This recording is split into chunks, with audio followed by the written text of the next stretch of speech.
Hey everyone, welcome back to the Tabletop Tune-Up. I'm your host, Ben Dyer. This week we are concluding our conversation with Bob Gerard. We're talking about fan fiction, Star Wars, storytelling, and how you can use all of those things to help you be a better GM.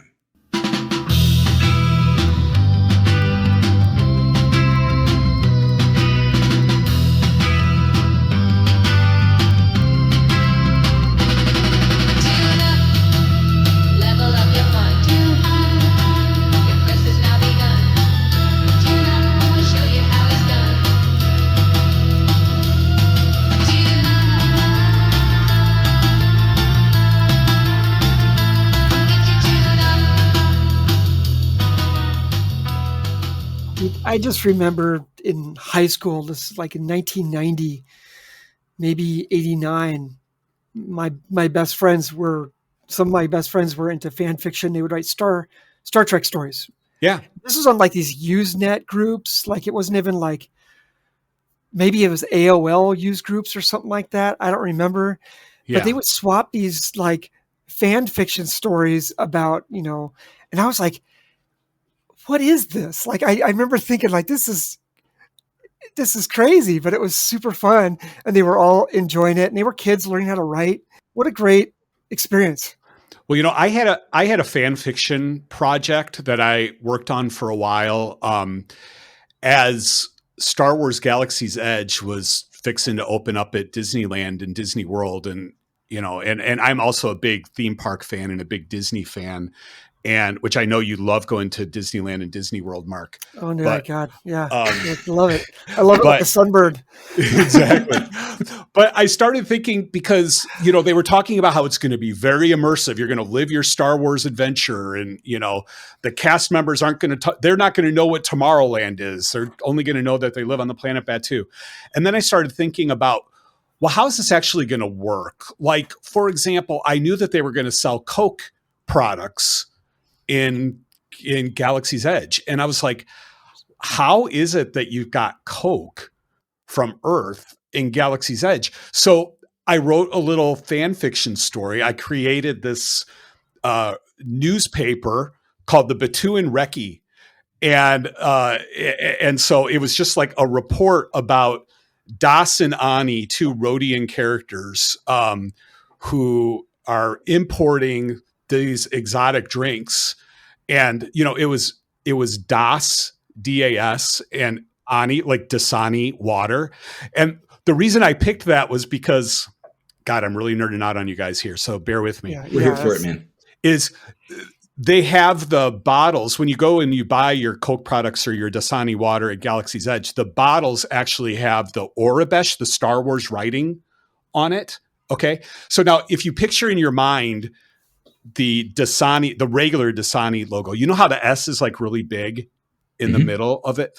Well, what they did in the Star Wars bottles was it was DAS in Aurebesh, and then that big like Earth S to still be kind of the trademark, and then ANI. So it was really like DAS/ANI. I was like, oh, so these are the names of the two guys. And I published that out on a Star Wars Galaxy's Edge fan page on Facebook.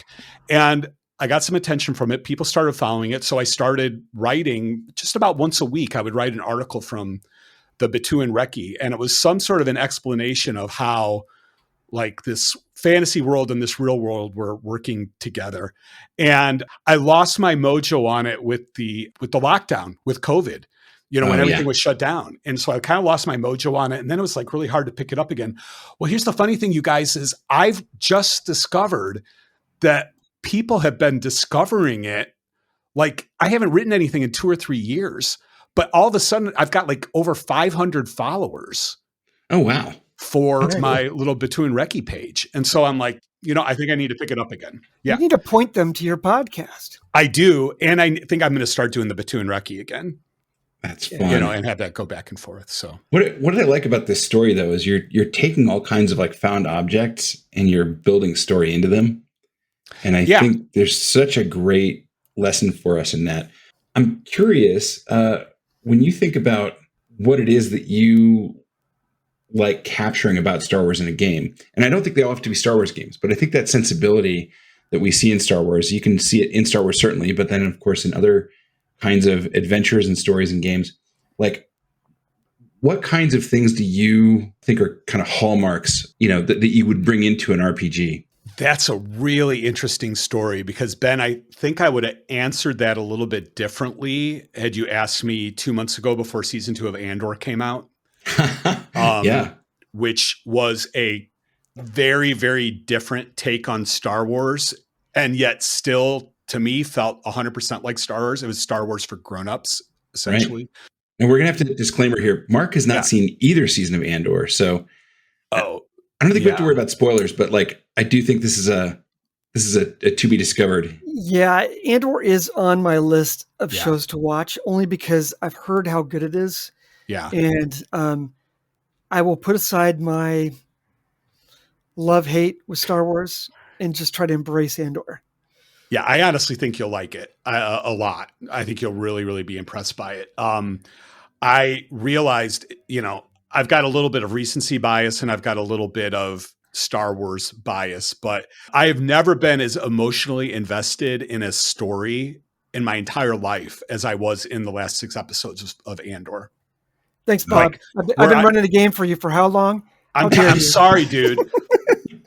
But you know what? If Brackabash doesn't survive the final battle against Gunstrad, I can probably wake up the next morning and be fine. But, have we not... Well, no, I'm not going to spoil it for you. I'm looking forward to watching Andor, though. It's really good. I've heard good things. Yeah. But to really answer your question, Ben, for me, it does come back to the hero's journey stuff. And that is kind of the connection in my story that we weren't quite making yet, is I never had heard of Joseph Campbell or the hero's journey until about 25 years ago, I figured it was. The Smithsonian Institute had an exhibit with all of these props and costumes and stuff like that from Star Wars.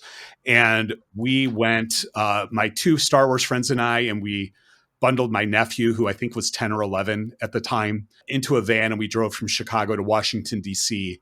to go visit the holy relics, was the way we looked at it. The theme of the actual exhibit was called Star Wars and the Magic of Myth. And it was about hero's journey and Joseph Campbell and how Lucas capitalized on that to build out the beats. And that's essentially what Star Wars is. Yeah. And that's where I realized that the hero's journey story really resonates with me.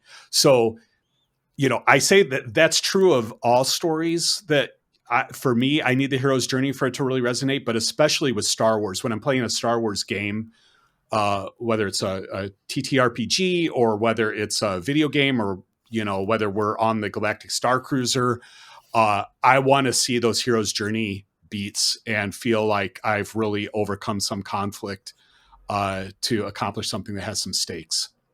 There's a really good side note in there, which is that somebody might have answered that question and said things like, well, you've got to have kind of a rundown technology and you've got to have droids and you've got to have X-Wing fighters or lightsabers or whatever, right? And they might have looked at all of this kind of surface materials. But what's interesting about what you said is if you have all that stuff, but you don't have that hero's journey, there's going to be something feels a little hollow about it, I'm guessing. I would think so too, yeah. I spent a couple of years working at a video game company out here in LA. And when I first started, I was being interviewed by one of the guys who was going to be on my team. And at the end of it, he's like, "Oh, I hear you're a big Star Wars fan. What do you like about Star Wars?" And that answer will change occasionally, as will like my preference for what movies and like, do I like the prequels or do I not like the prequels? That changes. But I said, it's like a story of redemption, like, all of this kind of spiritual symbolism for me that really mattered to me, helped me get through my adolescence and all that kind of stuff. It's really important to me. And he's like, "Oh, that's cool. I like the spaceships." And, I was kind of like, "Oh my gosh, that's tragic. You're missing it." But no, I realize I've matured and, it depends on who you are. And like, if that's what brings you in, that's great. One of the things I really love about Star Wars, and I'm going to defend that guy right now, is I love the droids. Sure. The droids are one of my favorite thing about Star Wars. Yeah. I like the design of them. I like the aesthetic. I always thought the way they look was kind of funky. Yeah.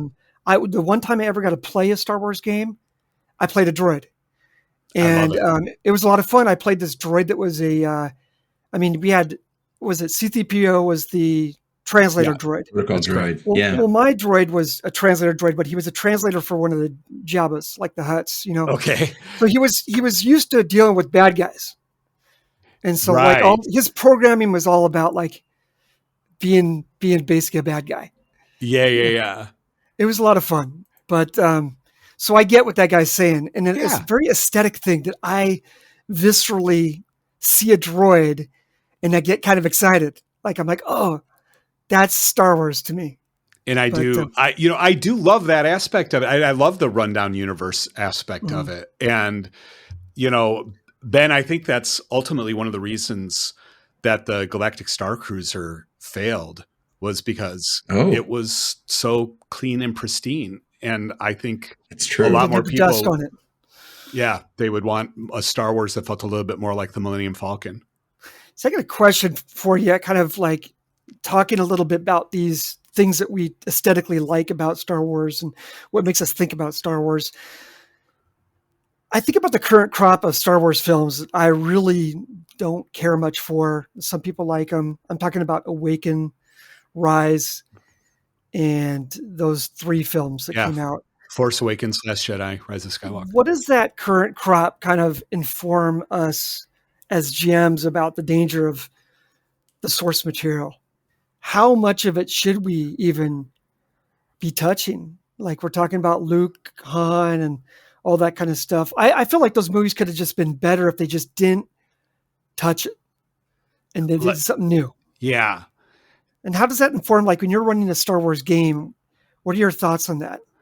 My preference would be to not involve any of like the major characters and have it be other stories that are set in that universe. And I think if you look at like the current crop of Disney Plus shows, I would argue that The Mandalorian was great until you started bringing in some of the more legacy characters, and then it started suffering a little. I mean, I still really like The Mandalorian, but I think it started suffering a little bit.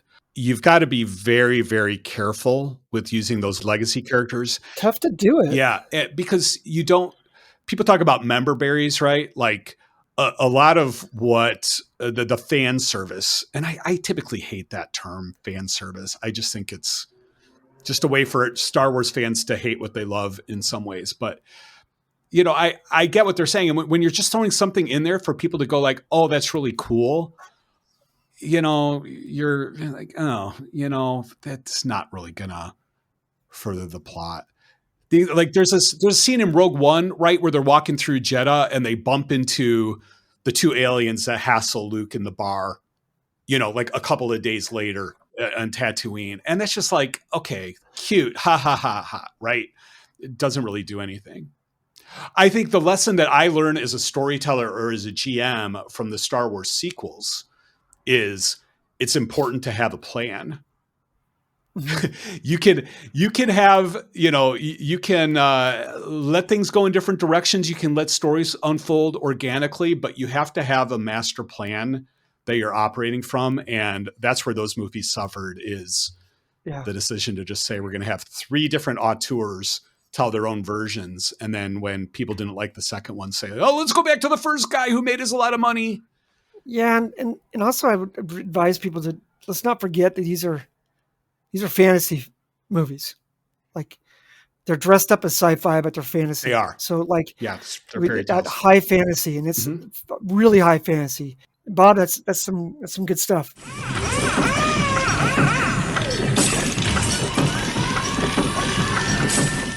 Bob, you know what that sound is? It sounds like droids getting ready to. Yeah, I know what that is. It's time for a tune-up. There we go. That's right.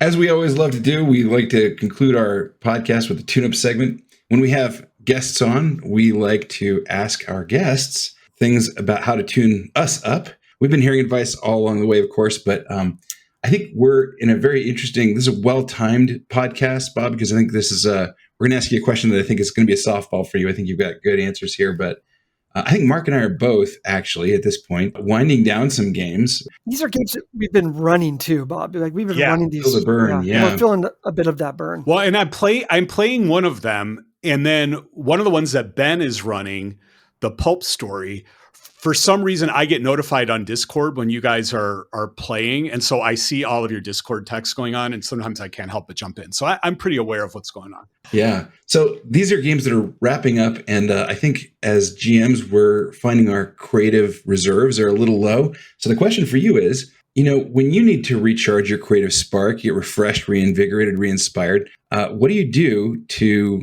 tank up? Well, at the risk of being a one-trick pony, I'll give you a very specific answer, but then I will generalize it for you. Is when I am feeling creatively depleted, I go to Disneyland.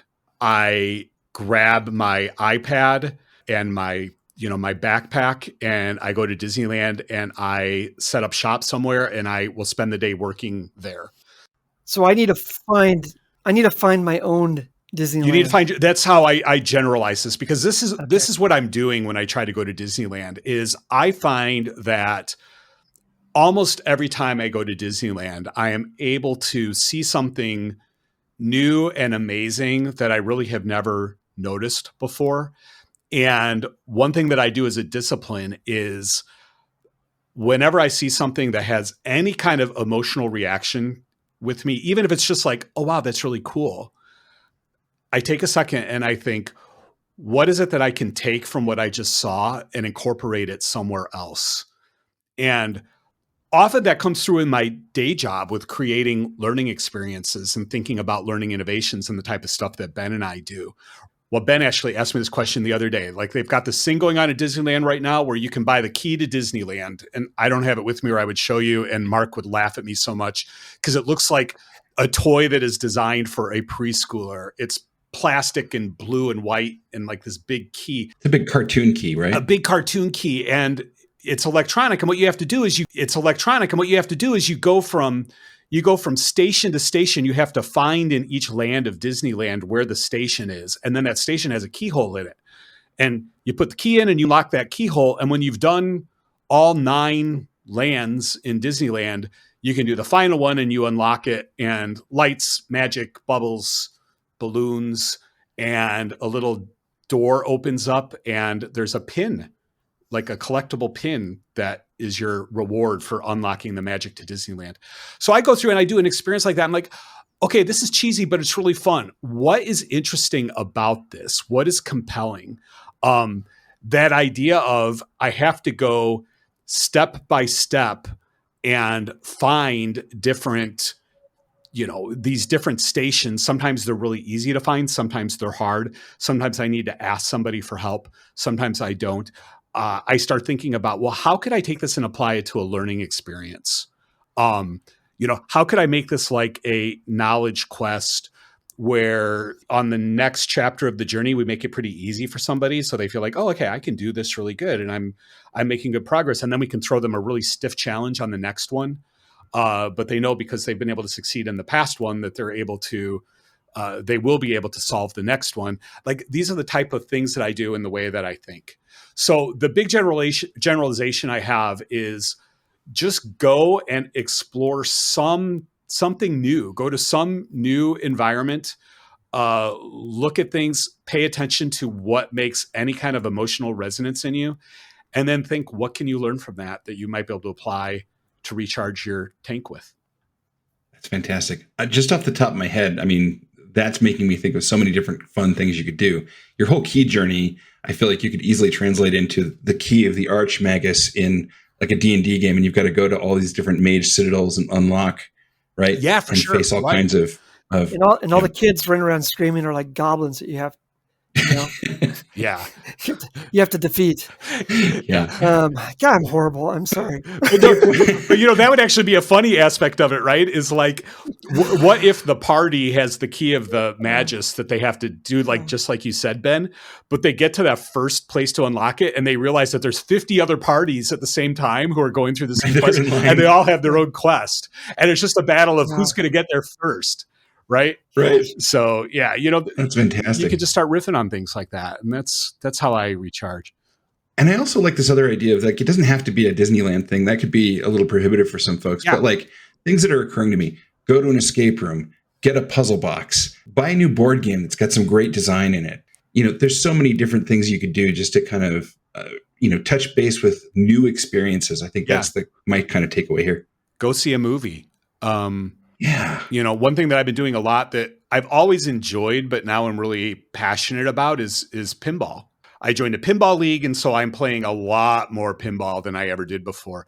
And I'm learning so much from the design of new pinball machines and how you are able to tell a story with, basically like flipping a metal ball around on flippers and keeping gravity from draining it down the bottom. It's just amazing what pinball designers are able to do right now to really make you feel like you're immersed in this story. You guys, this is going to be our longest podcast ever. It is going to be a two-parter. Oh my goodness. It is our first ever two-parter. Wow. I'm so excited for this. Wow. So Bob, thank you so much for joining us today. This has been a blast. I'm sure we'll have you on again in the future if you've got time and would like to join us again. Hey, everybody, go check out Short for Stormtrooper. You will not be disappointed. It is a lot of fun. Thank you. Please do. Yeah, Bob's a great host. We'll put a link in our show description for this show. In a couple weeks, some new material for you. And until then, keep those dice rolling.